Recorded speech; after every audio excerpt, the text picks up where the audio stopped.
All right. Does anybody know what kind of interactive read aloud books? What are the kind of books you've been reading lately? Realistic fiction and nonfiction. And the book that we're going to read today is called Nadia's Hands. And this book is realistic fiction. But can anybody tell me, what does that mean? What does it mean if it's realistic fiction? How is that different than what we just talked about? It's like, you said what? Why is this book realistic fiction? What does a realistic fiction book do? What does it tell me? Tell you if it's nonfiction or fiction. Yeah, so it tells me that it's not informational, right? I can already tell by the front cover that it's going to be telling me a story. I see the illustrations. And if it's realistic, does that mean it's something that could actually happen? Yes. Yeah, because it's real. Real is a part of realistic. So as we read today, I want you to be thinking about what is happening in the story that could really happen and what that might mean for you if you were the author and you were writing a real story, okay? We're going to pay special attention to what the characters are doing and what they might be saying. For Auntie Layla's wedding, the aunts decided that it was Nadia's turn to be flower girl. One cousin who'd been flower girl for the last wedding said, "I forgot and sprinkled rose petals down just one side of the aisle. Don't make that mistake." Another cousin who had been flower girl for Auntie Salia's wedding told her, "Oh, I heard there were too many kebabs the night before and got sick and had to run to the bathroom right in the middle of walking down the aisle. Take my advice, stay away from kebabs." "Be careful of frozen feet," another cousin added. She had also been a flower girl once.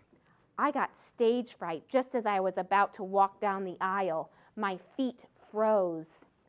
So many things to remember. Have you ever felt like our character when someone is giving you all kinds of advice and they don't just tell you one thing, but they tell you a lot of things and you're thinking, how am I going to remember all of that? Show me with like little connection fingers. Can you do this with your fingers? If you have that connection, you've felt that way before. I have felt that way too. Sometimes even teachers, we do that sometimes because we want you to learn all the things and we tell you all of them and it's then, oh my gosh, I have to remember. So we can relate to our character, can't we? "You know what, Nadia?" Auntie Layla said. She lowered her voice and put her lips close to Nadia's ear. "I have a feeling you're going to be a very good flower girl." "I have a special surprise," Auntie Layla added. Nadia waited. "Auntie Amina's coming Saturday to put the mehndi on your hands." Auntie Layla's eyes danced and sparkled. "Just you wait." Nadia's smile made her face feel stiff. She didn't want the mehndi. It would make her hands orange. It wouldn't wash off. And she didn't want to go to school like that on Monday. She was worried. How do you think our character is feeling right now? So on the first page, our character was feeling somewhat, what? When they were giving her all the advice.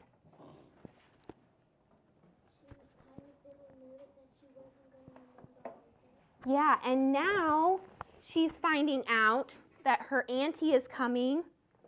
And have any of you ever seen hands that look like these? You have? Okay. And she's feeling nervous about that too, because that's part of what's special to her family. And we all have special things, but she's also feeling nervous about that. So do you think our character is going to overcome her feelings right now?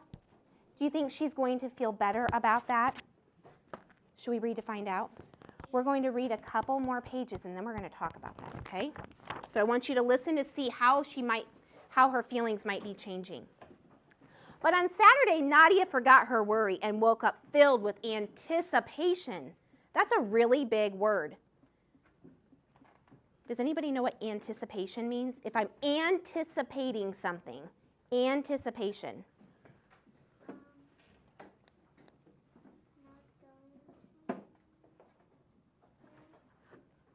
not going somewhere, that is part of it. So let me give you an example. I anticipated coming in to visit you today, and I was a little bit nervous. So it means I'm preparing myself. I'm anticipating. I'm thinking about what might happen and preparing. So you're exactly right. The aunties came one by one to help with the wedding preparations. One brought the silky peach-colored shalwar and kameez Nadia would wear for her duties as a flower girl. Another brought tiny gold earrings. Another came to curl Nadia's hair. Finally, in came Auntie Amina with her bag of mendi. Nadia, you go play while Auntie gets everything ready, Mommy told her. Now, she's anticipating. So do you think that kind of goes along with her feeling overwhelmed and nervous? And they're getting everything ready for her special day of being in the wedding? How would you feel if you were Nadia right now in this book? Because this is realistic fiction. So we feel this way because it's real. It's how you might feel. How would you feel if you were Nadia? Nervous. And why? Why would I feel why is she feeling nervous? And why would you feel that way? Because there would be what? A lot of people, yes. There'd be a lot of people watching. Why else might she be feeling nervous? When the title is Nadia's Hands, and she said she didn't want her hands to be orange. Why else might she be feeling nervous? I'm using evidence from my book. Remember how we said about our opinion? I like it because I'm doing the same thing with my realistic fiction book. I'm saying she is nervous because the text tells me, what does the text tell me why she's nervous? Or why you might feel nervous? She's probably nervous because she doesn't want her hands to be orange, but they're still going to have to be orange. Yeah, and that's special to her family and to her culture, just like we have special things that are special to our families and our cultures. So it's okay sometimes to anticipate and be nervous, right? And these are all real feelings, which is why this is a realistic fiction book. We're going to read one more page together today, and then we're going to pause there and come back to it, okay? Auntie took from her bag the mixing bowl, the spatula, and the thin wooden stick that looked like a sculptor's tool. She looked over at Nadia. I'll call you when it's ready, Nadia. It has to sit a while. At last, Auntie called Nadia to the kitchen. Sit, she said. Nadia sat. Hold out your hands. Nadia held out her hands, and Auntie Amina smeared the mendi all over Nadia's palms. It was cold and pasty and had a funny smell.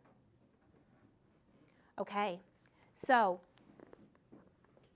what do you think Nadia is feeling now? How is it changing? She's getting more excited. She's getting more excited? What makes you think that? Well, it doesn't show that she's sad anymore. I love that. Did you hear that he's looking at the illustrations? And the illustrations are in our realistic fiction book for a reason, because the illustrator is telling us too how the character is feeling by looking at their faces. That is amazing. I love that you were looking at those details of the book. What else might tell me that she's feeling less nervous? She did something. There was an action that she did. Who have I not called on? Who wants to volunteer that I've not called on? How do you know she's less nervous? Do you have an answer? How do you know she's less nervous? Do you want to look closer at the book? What did she do with her auntie? Do you remember? Can I read it again? Maybe that will help. Sometimes I have to go back and reread to find information. At last, Auntie called Nadia to the kitchen. Sit, she said. Nadia sat. What did she do? Was she a good listener?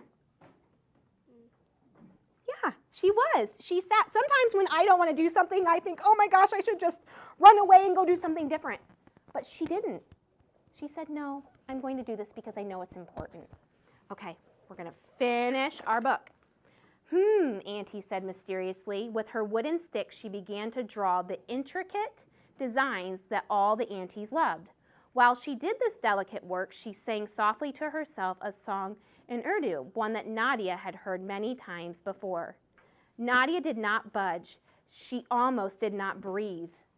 When Auntie was done, Mommy and the other aunts oohed and awed at the swirls and the flowers and the stars on Nadia's hands. Then Auntie Amina drew a small gold ring out of her pocket and smiled a sly smile. Can you show me a sly smile? Thank you, Nadia said, then quickly turned to Mommy. How long do I have to sit here? For a while. What's a while? Be patient, Nadia. Remember, spur, patience. Nadia watched Mommy and the aunts walk out of the room to gaze at the wedding dress again. Nadia sat and sat. She sat watching the door, wishing someone would come back through it. She sat watching out the window, wishing there was something interesting to see. Finally, she sat watching the big kitchen clock over the stove. Tick, tick, tick. And notice there's a little scroll right here. What do you think the author and illustrator are telling me with that little scroll? It's an intricate design, just like what they talked about. Intricate means very fine detail. What do you think they're telling me? Okay, that might be the design on her hand. It's very intricate. What else might this be? When I'm looking at this book and I'm reading it on my own, if you get this out of your classroom library and you're reading it, what might I do with that design? Yeah.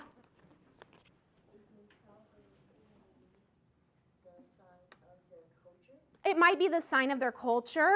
Yes. And I might pause right here when I see that. And I might take a closer look at it. And I might think about this book and it being realistic fiction. And I might think about how it might be real for me, too. Good. Uncle Omar came by with a flower delivery. He stopped in the kitchen where Nadia sat, palms up, very still. Ah, Mendy, he said, and nodded approvingly.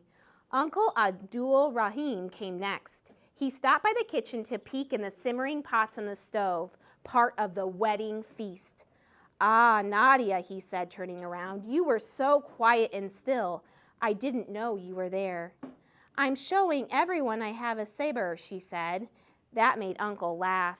He went over to her and gazed down at her unappraised palms. Oh, you got your hands done for the wedding. That's nice, he said. Yes, Uncle, but really she didn't feel it was so nice. So how is she feeling now?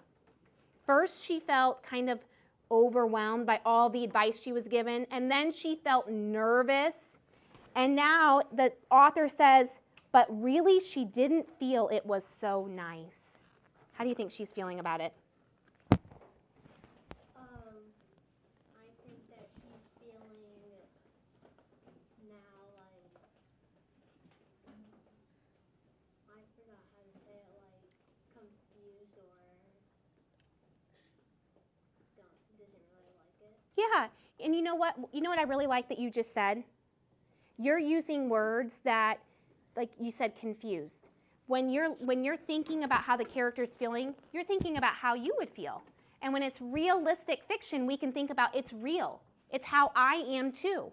And so you're making really good connections. Remember how I showed you those little connection fingers?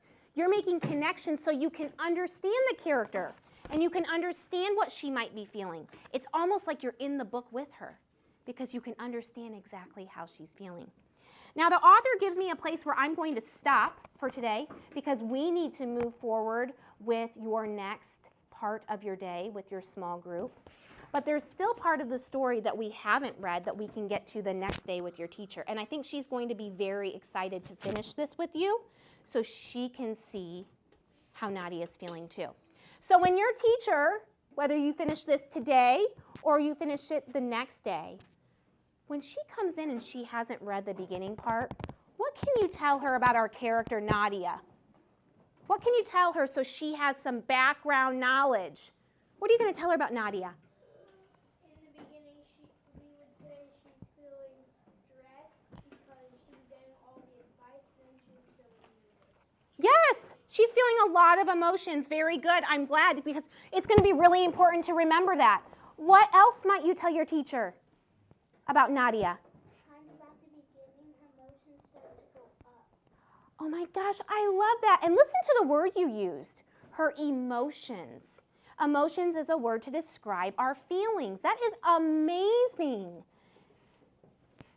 We might be able to tell her that she doesn't want her hands done, but she still got them done. She did. And why?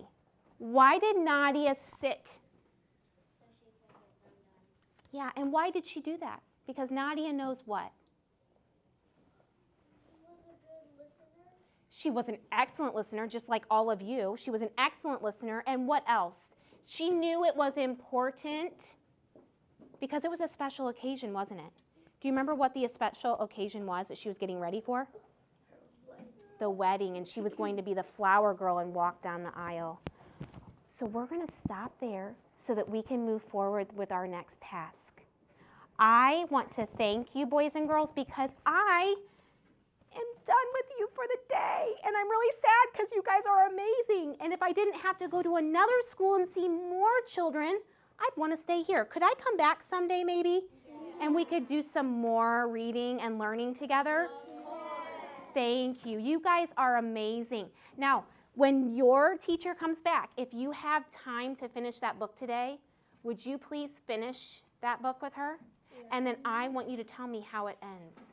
Because I want to know if Nadia gains the courage to walk down the aisle without feeling overwhelmed and nervous.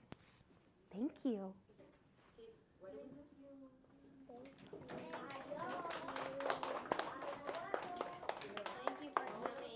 Thank you for having me.